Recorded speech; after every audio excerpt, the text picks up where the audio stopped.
আপনি যদি বড় সাফল্য অর্জন করতে চান তাহলে আপনাকে কঠোর পরিশ্রম করতে হবে ও সঠিক সময়ে সঠিক সিদ্ধান্ত নিতে হবে।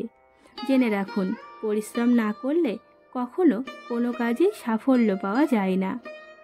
এখনকার ব্যস্ত দিনে বেশিরভাগ মানুষই অর্থ রোজগারের পেছনে সারা দিন ছুটতে থাকে, কিন্তু তারপরেও বেশিরভাগ মানুষই কাঙ্ক্ষিত সুখ ও সাফল্য লাভ করতে পারে না।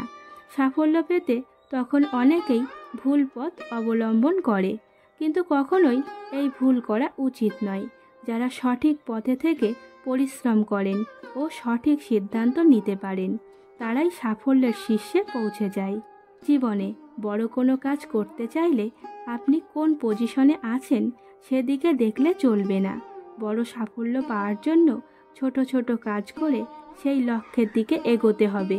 যারা পরিশ্রমী, ডিসিপ্লিন মেনে চলেন এবং নিজের কাজ সম্পূর্ণ মন দিয়ে করেন তারা কখনো বিফল হন না। আমরা সকলেই মনে করি যে ওই স্থানে পৌঁছানোই জীবনের চূড়ান্ত লক্ষ্য, বা এত টাকা উপার্জন করলেই মোক্ষ লাভ সম্ভব। কিন্তু আসলে জীবনের এই যাত্রাপথই হলো সাফল্য। এই যাত্রাপথকে সুন্দর ও মসৃণ রাখুন, তাহলেই আপনি জীবনে সফল হবেন।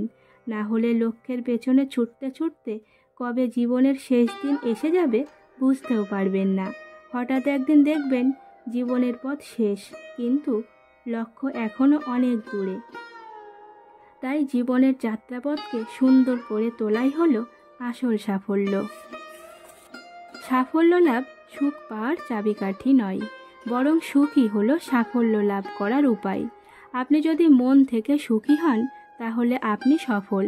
আপনি যে কাজ করেন সেই কাজে সুখী হলে আপনি সফল। অনেক সময় বড় কিছু অর্জন করার জন্য আমাদের ছোট কাজ করতে হয়। যদি তা দরকার পড়ে তা অবশ্যই করুন। মনে রাখবেন, কাজ কখনোই ছোট বড় হয় না। যে কোনো কাজই আপনার সাফল্যের পথে সোপান হতে পারে।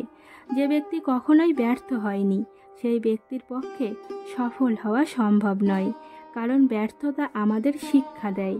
এই শিক্ষাই আমাদের সাফল্যের পথে এগিয়ে নিয়ে যায়। একবার ব্যর্থ হবেন, বারবার ব্যর্থ হবেন, তারপর আপনি সাফল্য হওয়ার রাস্তা ঠিক খুঁজে পাবেন।